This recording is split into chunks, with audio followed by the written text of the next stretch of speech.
सत्संग जी वाहिगुरु जी का खालसा वाहिगुरु जी की फतेह जी.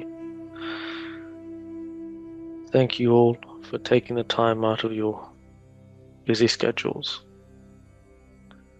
And thank you for bestowing me this opportunity to perform Seva.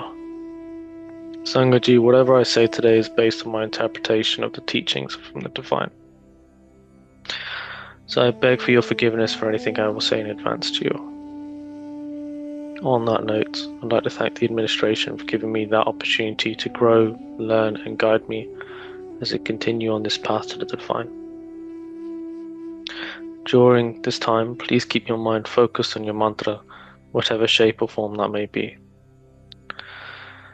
Today, Sangaji, we will contemplate Seva, selfless service, what this means, what we should be doing or thinking when performing this act, our intentions, our awareness when doing Seva, and the outcomes of true Seva.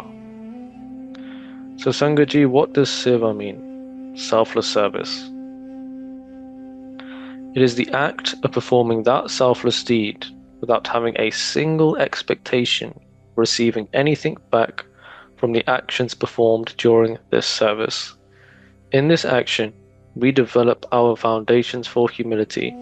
By performing Seva, our mind is focused on the act of serving the people before us, the Sangat, mankind, humanity, and not our innate desires.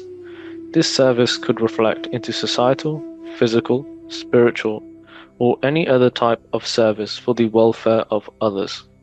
By doing so, we peel the vast layers of ego surrounding us, helping unravel our conditioned selves, developing a sense of tranquility as our thoughts are focused solely in service to the Divine. Born out of divine love, or simply wanting to serve the Divine and not our own interests, helping combat, deflate our own innate egos. In this service, we do not succumb to our own desires, helping shift the mindset from serving solely our own interests, but to the interests of others. If we look at modern society, everything around us is shaped and conditioned to expect a result back from any type of action we perform, whether it be through work, entertainment, social media, relationships. These elements build within us a sense of expectation that we will absolutely receive an outcome due to the effort and motives behind it, breeding a sense of desire to facilitate certain actions, to receive and reap the rewards from what our surroundings show. A nice car, nice house, good job, a well-established business, designer clothes, reputation, social following. And once received, we'll be satisfied that we finally reaped that reward for a time. Now, imagine consistently repeating an action again and again, eventually conforming a sense of an endless loop to receive that next reward, building upon the preconditioned nature that for every action we make, we will receive something in return. Let's take an example. Social media. If we spend a moment viewing a picture or watching a video, we may then scroll for another hour. Perhaps we'll laugh at one, or it makes us smile. Whatever it does, it provides us a dopamine fix. But then over time, we're now looking for the next one, and the next, and the next. Recreational substances. It may have felt good for the first time, so then we keep repeating the action over and over again. Repeated actions. They simply engrave habits. In these habits, we instill the expectation that by doing a specific action, this will give us something in return. And this could corroborate to more instant gratification elements. For example, imagine you're playing a game. You complete the task, and you get a nice reward, taking 5 minutes of your time. And then you look at what else you can get in such a short time. Then you have get-rich-quick schemes like cryptocurrency or NFTs. Some people did well, many others not so much. But the allurement of instant gratification is too good to pass up. Ultimately, due to our conditioned nature, the idea of expecting or receiving something for an action we take creates the desire for us to chase these elements that can and will waste our time, our health, and eventually affect our state of mind. Why? For what we chase is an endless loop of illusionary comforts and satisfactions, a temporary blip in our life that will pass us by, just like this body and life. Ultimately, it doesn't provide us lasting peace. Over time and during our life, habit, it becomes engraved on our souls that if we do something, we perform something, we receive something we like, and we want to keep that reward, then we'll just keep doing it again and again.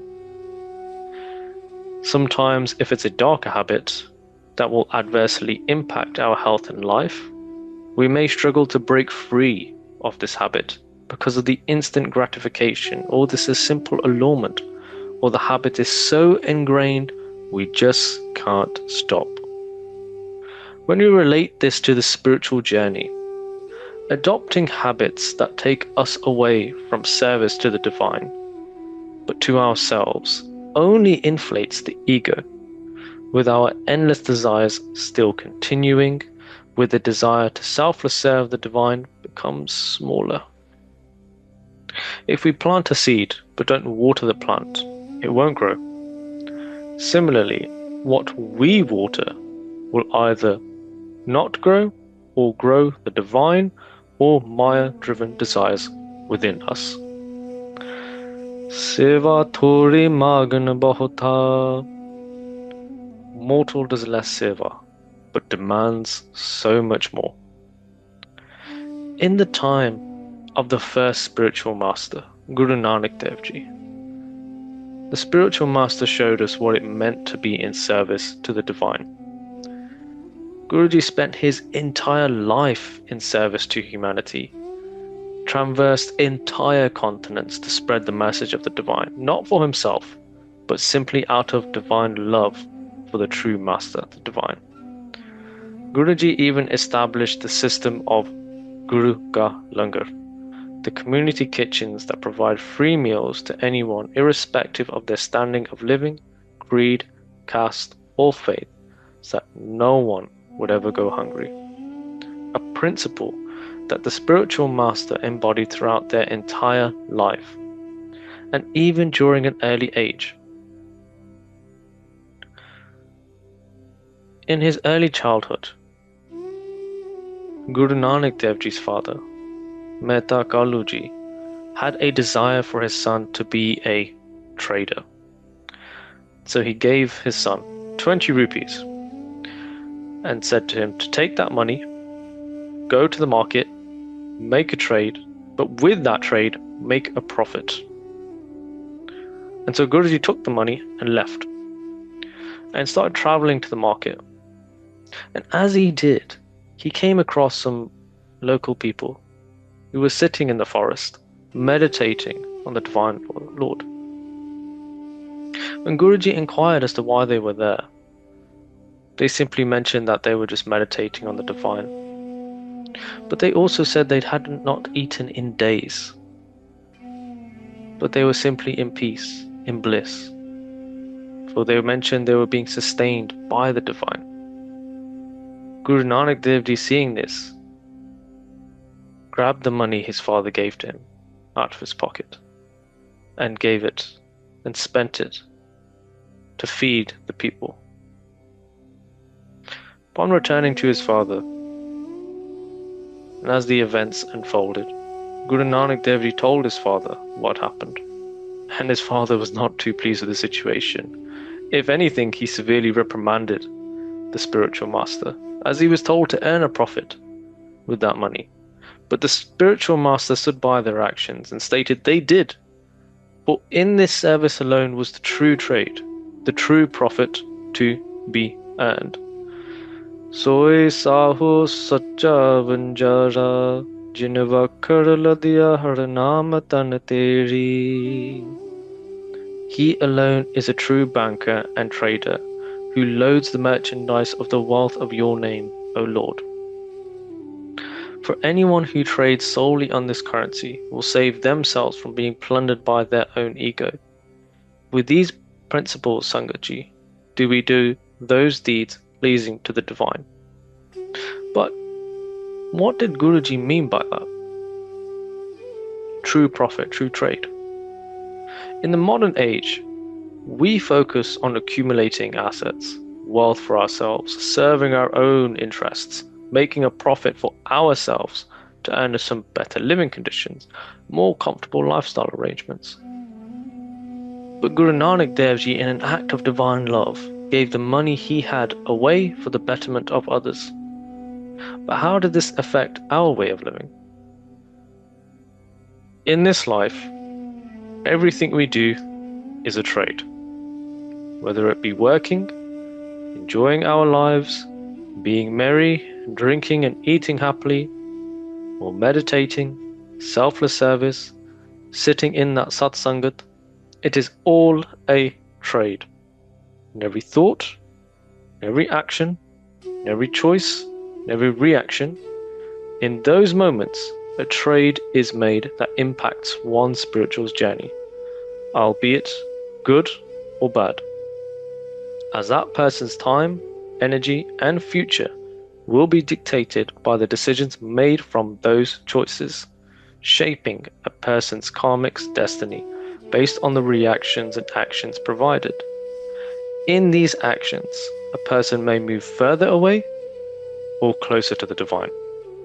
Now, we may be seekers of the divine, but we must live in this world.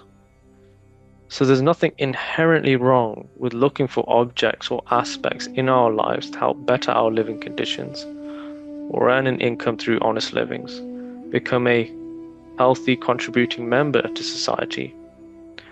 However, we have to be mindful that for any action we repeat, we condition the soul to act and behave in a distinct way. To find the divine, the masters tell us, uncondition yourself, for your conditioning may create biases, illusions, hold predispositions towards certain attributes and elements in this world, where the divine has no bias, no attitudes towards any particular one, for all are considered one. And as long as we see two, we will never see one. But to see one, we have to move away from our conditioning, to build humble backgrounds and foundations, moving towards a desire to serve the divine rather than ourself. How? Repetitions of selfless service. There was once an elderly man sitting on a farm, admiring the beauty of creation. He was staring out into the fields where there was a nearby stream flowing through the woods.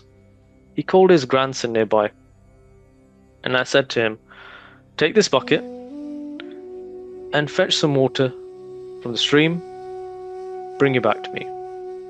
The bucket was a simple straw basket. The boy looked inside, and he noticed it was quite filthy, and not in a good condition at all. But nonetheless, he listened to his grandfather, took it, went to the stream, put the basket in the water, took it back. But by the time he took it back, all of the water had gone through the basket. The elderly man laughed and said to the boy, "You need to be quicker." So the child kept going back and forth and back and forth and back and forth, but to no avail. Until eventually the child came back and said, "Babaji, no matter what I do, no matter how much effort I make, the water will not stay in the basket."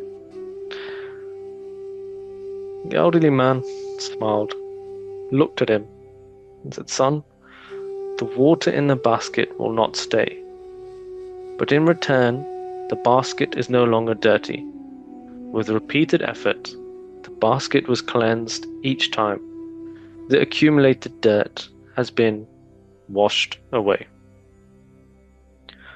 When we repeat selfless service, this act of pure love washes away the accumulated lifetimes of dirt gathered from our negative karmic footprint. Just like the boy with the straw bucket, we cleanse the inner beings of our ego-driven desires, our engraved habits made from our reactions and actions, starting the path of unconditioning. As we do this, the mind is focused on the Shabad mantra, on the divine. In doing so, we do not allow our thoughts to think of our personal desires, or thoughts that can take us away from our purpose of Seva, allowing us to form and mold positive habits and break away from old ones. Seva Surat Shabad Jitalai. Center your awareness on Seva, selfless service, and focus your consciousness on the Shabad.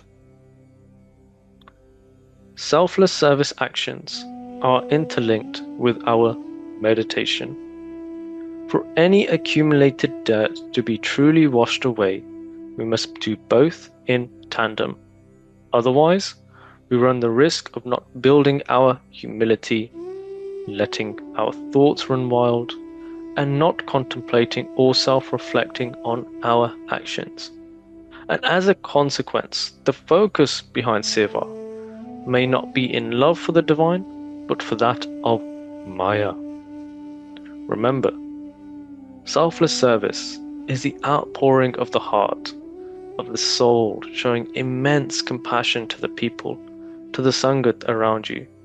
In this, we are simply acting in love for the divine and nothing more. In enacting this repeated deed without the expectation of receiving, we create more awareness of our actions and thoughts, creating a sense of vigilance in how we should conduct ourselves in selfless service. In this, we slowly move away from our ego-driven path to that of the divine. The masters say we must always be aware of our thoughts, for as we perform selfless service, whatever shape or form that may be, the mind will attempt to induce thoughts that will take us away from our core purpose. These thoughts can stem from simple reasoning we may tell ourselves to justify our actions during Seva. Simple thoughts like, the amount of time I've spent doing Seva this month, this year, perhaps 30 years. I've accomplished this by myself. The Seva won't run without me. This person was rude to me and now I'm upset or frustrated. By doing Seva, I have accomplished something and I feel good about myself. Where there is I, there is ego. These thoughts stem from the ego-driven mind and not the divine.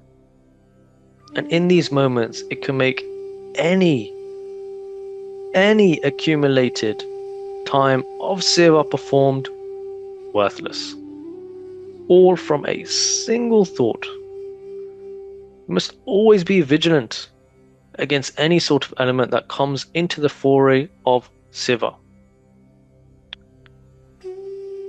Bhai Harmeet Singh Ji once told me, he was doing Langar di Seva in India once, during this yearly Samagam in Ludhiana.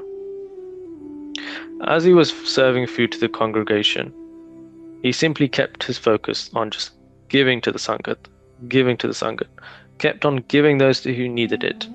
But during this time, other people around him would come up to him. They would tell him, stop giving him so much. He needs to do it differently. Do it their way. Our way is the right way. But Bhai Harmeet Singh Ji simply smiled and said, okay, and just carried on with his seva and just kept giving. And when it was time, he just left and moved on. Later that day, Baji visited a saint, Sant Baba Jaswant Singh Ji. At this time, Baba Ji was tending to the Sangat, and as Baji sat down with the Sangat, in a single moment, of Babaji seeing Bhai Harmeet Singh Ji, he points at him and he says, he has done Seva. In that moment, Babaji is telling us that when you serve simply with the pure objectivity of simply serving the needs of others with love and no other thought, then in that moment and that moment alone, you have done Seva. Do not concern yourself with how others are doing it, debate which way is better, or dwell on what someone has said or did to you. Do not fall prey to the wild emotions of the mind. Do not remain attached to the seva. Simply serve and leave when it's time. Even if we are following, be aware of the message. Even attempting to measure how far we progressed in seva can be dangerous, for this may become akin to ego. How far I have come, look what I have done for the congregation. The purpose is simply to lose ourselves in the process of seva, and only by losing ourselves, our identity, do we in the process gain everything. The chaos of emotional turmoil will prevent us from cutting the layers of ego within.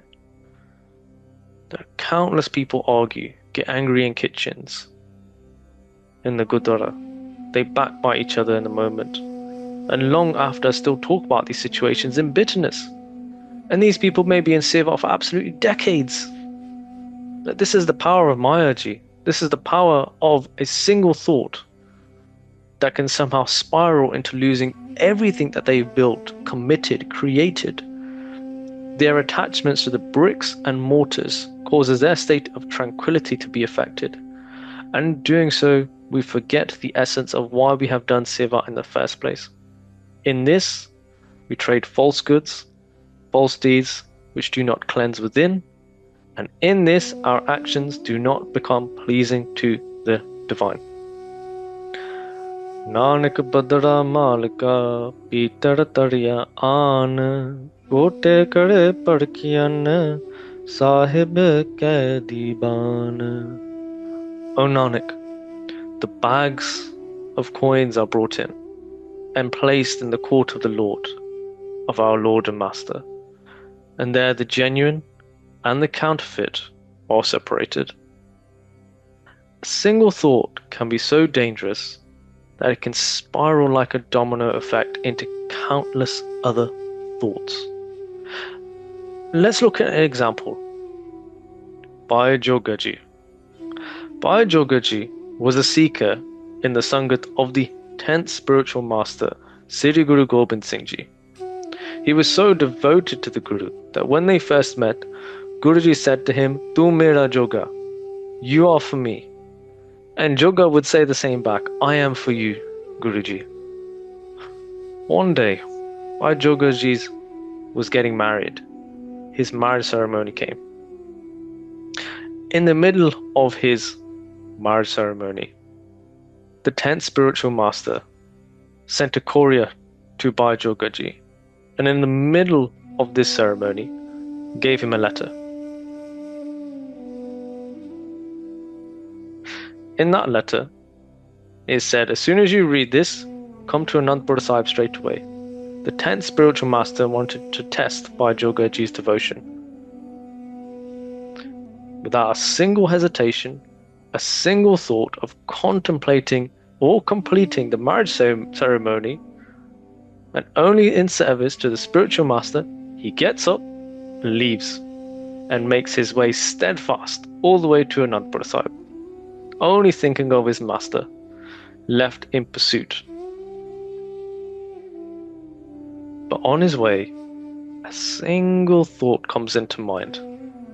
Oh Joga, no one would leave their marriage for the Guru. Who else would do this? This one thought repeated, the same sentence getting louder and louder, and this took Bhai Jogaji with pride, turning in what was a devotion-led action into a sense of self-conceit and ego-driven action. And this continued. And as he reached night, he came to a place named Hoshiarpur and just took refuge there for the night. As he did, He looked out the window and he noticed someone standing just in the building across. And in that window of the other building, he saw a woman dressed in such attire that would attract men for a price, a courtesan. But upon gazing upon this woman, more thoughts entered into Baijogaji's mind of how this woman was beautiful. And these thoughts grew louder and louder to the point where he went to visit this woman. And as he reached the door, he saw a huge person standing in front of the door, blocking his way. But he couldn't see who it was. It was so dark.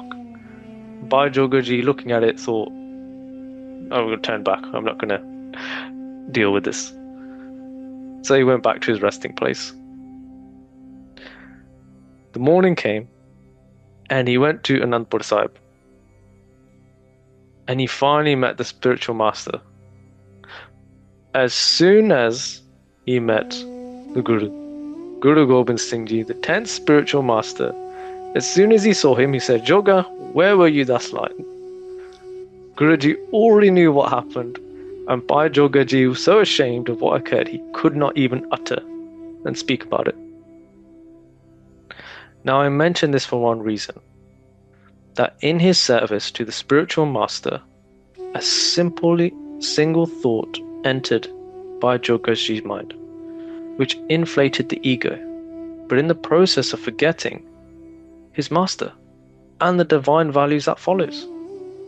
In this thought followed more thoughts, lusting for a courtesan in the middle of the night. Where in comparison, when the true Guru was in his mind, he left his marriage ceremony without a single thought. Didn't even complete it, went straight to Anandpur Sahib. This is the power of how a single thought can be so detrimental to our life that our intentions and awareness are absolute critical in the path. Similarly, in selfless service, we must be completely switched on to avoid the pitfalls of Maya.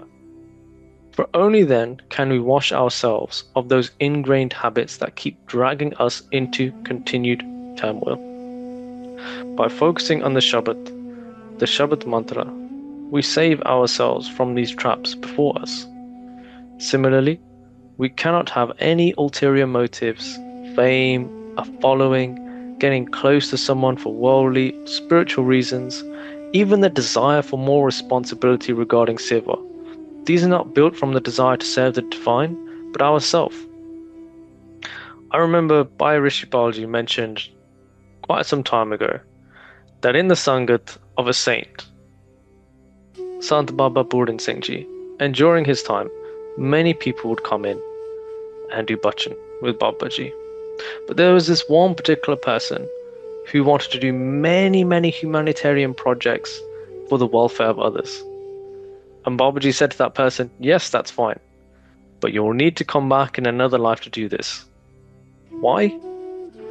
Because it was from their own desire.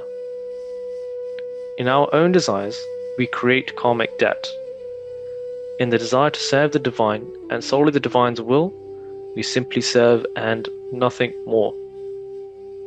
The true Sevadar, selfless servant, is neither in frustration, upheaval, acting on ulterior motives, personal desires, because their mind is focused on the Shabad mantra, on the divine 24 hours a day. Every second they are connected to the Shabad, and they accept and follow the will of the divine. We, as individuals, may be focused on our own desires to do what we want, instead of accepting the divine's will. But this simply leads us down a path of Maya.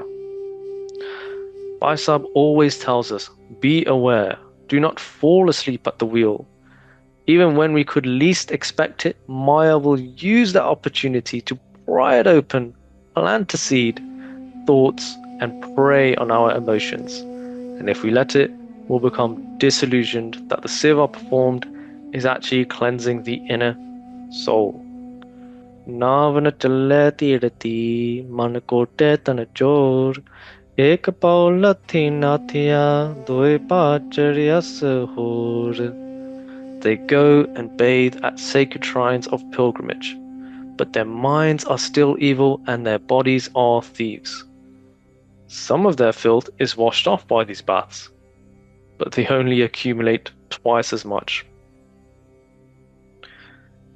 If the act is not true, then the cleansing bath is also false. We simply assume we are, but the reality differs.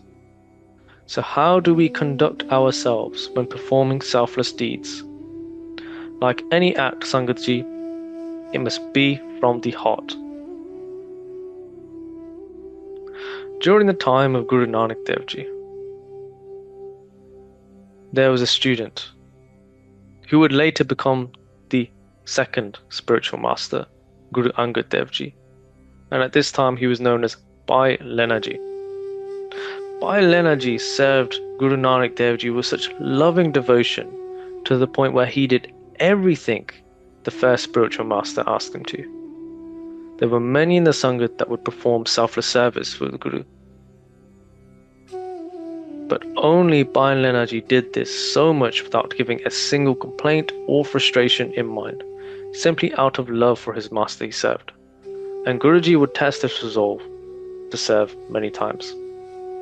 In one particular test, Guru Nanak Dev Ji was once travelling in a dense forest. Dark, cold. He had some travelling companions, some other Sangat members, but Bhai Lena Ji was also travelling with him. As they were travelling, they came across a very large object on the floor. There was a dead body lying on a piece of wood, completely covered by a sheet of cloth. The body was badly decaying, rotting, and emanating a horrible, gut-wrenching stench that made it severely uncomfortable to breathe. Guru Nanak Dev Ji looked at the body and then to the group with him and said to them, "Eat this body." Looking at this situation in front of them, the group hesitated and rejected the command of the Guru. Guru Nanak Dev Ji then looked at Bhai Sahib. "Lena, eat this corpse." Now, anyone who would probably hear this would probably think, "No way." But with no hesitation, Bhai Sahib put his hands together, bowed, and asked, "Where should I start?" The Guru Nanak Dev Ji replied, "The feet." And so Bhai Sahib went to the feet with the intention to serve his master wholeheartedly, ready to eat the corpse. As he lifted the cloth, the stench suddenly disappeared. What was suddenly rotting was blessed. In front of him, not a corpse, but a table full of holy food. And without even thinking of feeding himself first, he immediately served his master. Not enticed by the reward of passing Guru Nanak Dev Ji's test, Bhai Lena Ji remained steadfast in his resolve to serve. Seva karat hoy nekami, disko hot prapat swami. One who performs selfless service without the thought of reward shall attain his Lord and Master. Divine love, Sangatji, that loving devotion of service towards our Divine Master will help transcend our conditioned natures to that of divinity. In this, we perform the seva that makes us worthy of receiving those blessings that break our bondage from this world. By keeping these principles alive in our heart, we emanate that of what's pleasing to the Divine. Similarly, the values we emanate when performing seva must transcend the boundaries of what we consider our defined area of service to be. If we act in a specific way, at a specific time, in selfless service, but suddenly once we're done, we go back to our normal habits, ways of living, then we are not truly bringing the essence of cleansing into our lives, but simply compartmentalizing this to a specific time and place. In this, change cannot truly occur, and our imprinted ego-driven habits will prevail. The reality is that the principles given to us must be driven in our whole way of life. Seva gives us the opportunity to remove our premeditated molding of layers. However, unless applied directly to the very fabric of our being, it will only be a stagnating theory that we learn of but never truly incorporate into our life. Like the second spiritual master, Guru Angad Dev Ji, and the spiritual masters who have come before us in selfless service to the divine.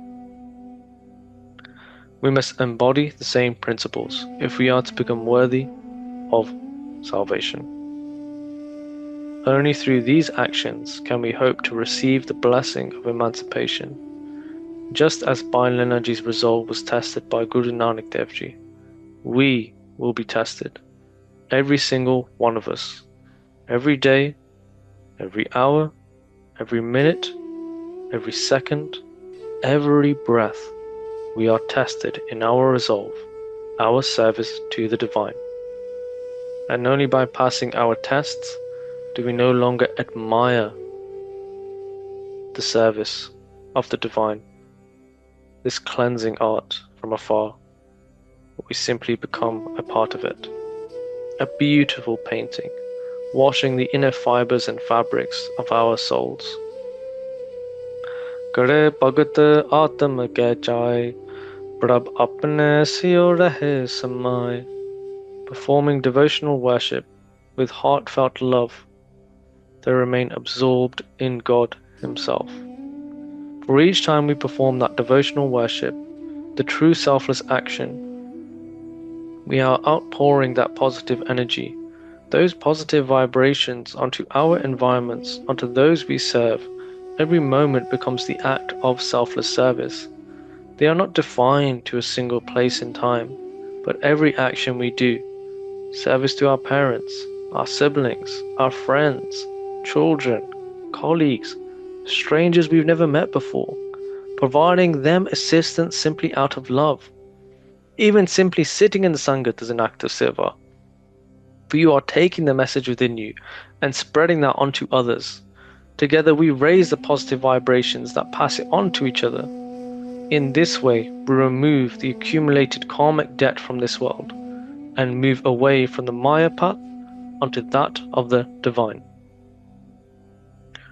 As we wake up, as we speak, as we eat, with each and every breath and action we take, we are serving the divine, for the divine is in all. Bhai Rishi Balji said, open yourself to the idea that the divine is right near you always. Accept the idea that they are sitting within you.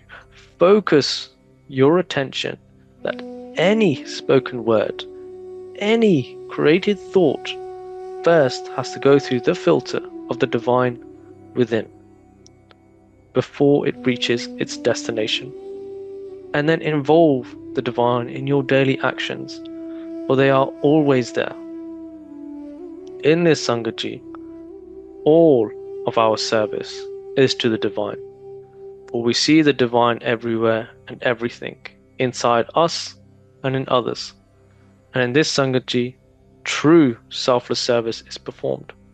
But remember, as long as we see two, we cannot see one. As you recognize the divine in all, our interactions and reactions with others will simply be that of divine. And eventually your Seva, expanding out of your initial compartmentalized area to that far, wide and beyond, in work, relations, home, and far more.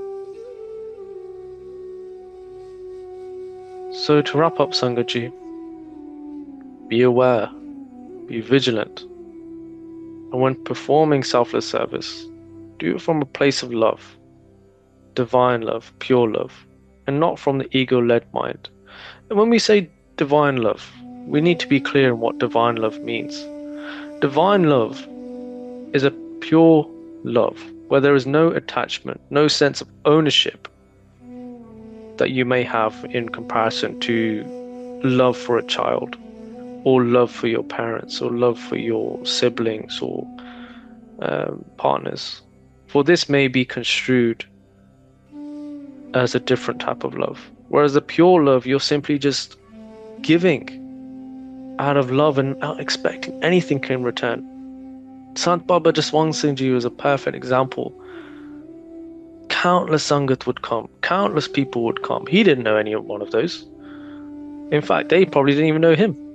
And yet, in that moment, Babaji looked at you. It could be 10 seconds, and he would just simply, you would just feel his love because no one else would matter but you. And that was a type of feeling was given. But Babaji had no attachment to you. He had no attachment, nothing. And yet, this was the level of love Babaji had. Just simply gave and gave.